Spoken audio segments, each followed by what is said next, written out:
Terakhir adalah sirrul asrar. Kalau kita tanya sirrul asrar dari sisi kalimat, kalimatnya itu muncul di dalam surah Al-Anbiya 87. Kalimahnya, kalimat tauhidnya la ilaha illa anta. Anta itu wis dekat, Pak. Ini kalau bahasa ihsan, kata Rasul, anta budallaha ka'annaka taroh. Ketika kau menyembah, seakan-akan kau bisa melihat Allah. Karena dekat, Pak, di depanmu. Beda dengan la ilaha illa huwa. Huwa jauh, dia. Kalau anta, kamu, berarti di depan. Fa'aina man tuwallu fathamma wajhullah. Al-Baqarah 115. Di mana kau bertempat, arahkanlah wajahmu ke wajah Allah. Dan wajah Allah itu di depanmu. Maksudnya wajah itu adalah ruhaniyahmu itu, Pak. Lewat iman itu basiroh ngadepon nang urip. Loh itu lo maksudnya. Nah, jadi apa diucap la ilaha illa anta beribu-ribu? Boten, Bos. Tidak. Itu kalimahnya. Lah apa? Mengapa kita baca?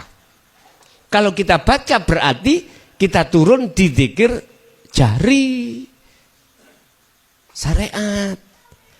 Lah, la ilaha illa anta itulah akan melahirkan yang namanya sirrul asrar, dzikir sirrul asrar, dan di dalamnya sirrul asrar itu melahirkan 3 pos, 3 penjagaan. Apa sirrul asrar? Tanpa ngucap, tanpa lafat, tanpa nama. Itu maksudnya sirrul asrar. Kalau dimaknani ya, secara lugat, sir iku rahasia, al-asrar piro-piro raha. Jadi di dalam rahasia itu ada beberapa rahasia lagi. Kalau boleh saya omongkan, sampean tahu nutfah? Nutfah ya. Manine wong lanang lho, Pak ya. Nutfah. Kita melihat nutfah itu kan warnanya putih, baunya sengak, ya. Terus lunyur-lunyur gitu. Kita lihat. Di dalamnya itu ada ribuan sel. Takut Pak Dokter. Ribuan sel. Sama dengan itu. Sementara yang namanya nutfah ini tadi kan tersimpan, Pak. Tersimpan toh. Enggak dikleler-kleler nih lah ora toh. Tidak dikleler-kleler ini bahasa Indonesia ini apa, Pak? Hah? Halo.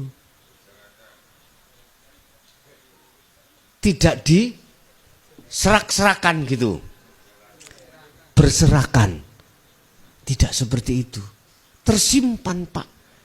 Di dalam tempat yang terjaga. Terjaga. Itu sir. Tapi di dalam sirnya ada beberapa rahasia lagi. Sama, mohon maaf, di dalam diri kita itu jasmani ada sesuatu yang tidak tampak dilihat dengan mata. Darah, apalagi di dalamnya darah, napas, daging, apapun. Di dalamnya itu ada rahasia Allah. Jadi itulah yang dimaksud sirrul asrar. Jadi di dalam rahasia ada rahasia lagi. Nurun ala nurin yahdillah. Di dalam cahaya, di atas cahaya ada cahaya. Kita kalau ingin tahu di dalam cahaya ini apa, Pak? Setrum, Pak. Ya. Itu bisa untuk masak, tidak hanya untuk menerangi tok, enggak. Untuk masak, untuk gugah arek turu, gitu. Nah, anak tidur digugah dengan itu gampang, Pak. Hati ngejer-ngejer ya. Engkau bangun sendiri engkau. Wis macam-macam manfaatnya setrum itu untuk segala-galanya. Sumber energi itulah sirul asrar. Wis. Terus cara mempraktekkan kita itu memfungsikan sirul asrar bagaimana? Hati diam, lesan diam.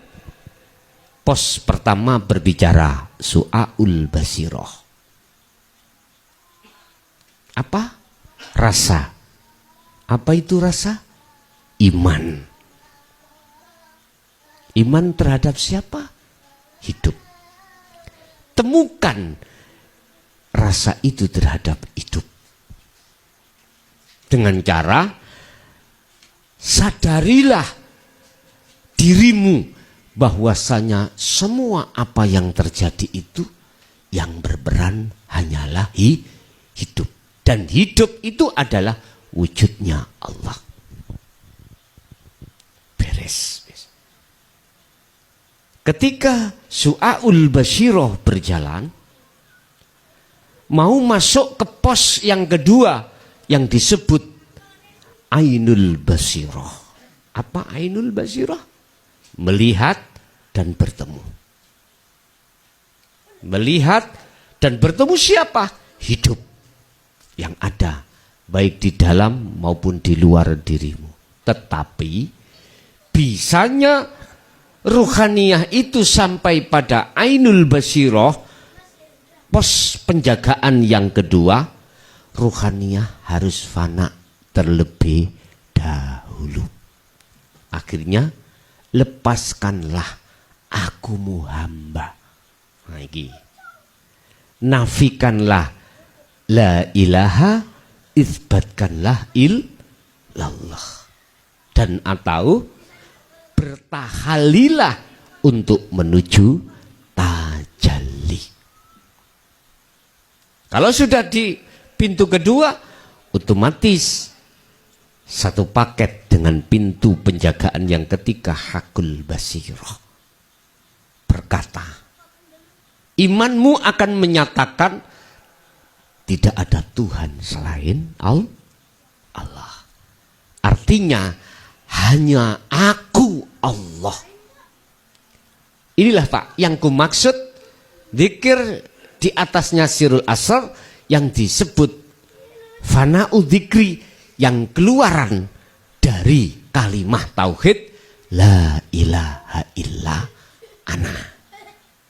Hal itu sama-sama muncul di dalam surat Al-Anbiya ayat 25. Kalau anta 87, kalau ana 25. Banyak ayat-ayat yang lain yang menjelaskan tentang legalitas la ilaha illa ana.